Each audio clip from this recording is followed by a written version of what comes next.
Do you know when was the last time OnePlus launched a mid-range phone? Well, it was in 2015 when the OnePlus X was launched.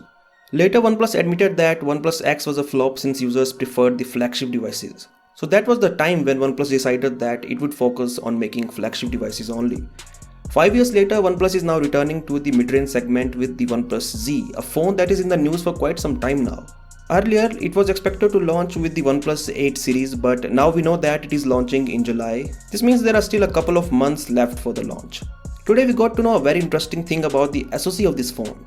If you go through all the leaks that have happened so far, you would see that every leak reports a MediaTek SOC powering the OnePlus Z. But that is not the case actually.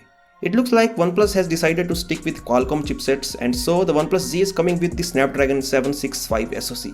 This might be a good news for many since there are still a lot of users who prefer the Qualcomm chipsets over the MediaTek ones, even if the MediaTek SoCs are better in some scenarios.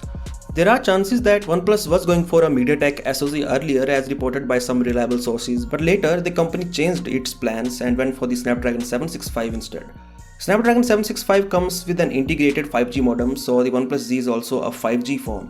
Now, not all the specs are known at the moment, but the design is already known. There is a punch hole design on the front and the cutout is placed in the center. On the rear there are triple cameras placed vertically on the top left corner. Like every OnePlus phone, the OnePlus Z has an alert slider on the right side. It might not be a good news for many, but the OnePlus Z most probably does not have a headphone jack since the renders of the phone don't show one. So what do you think of the OnePlus Z? Do let me know at the comment section below. I'll catch you in the next one.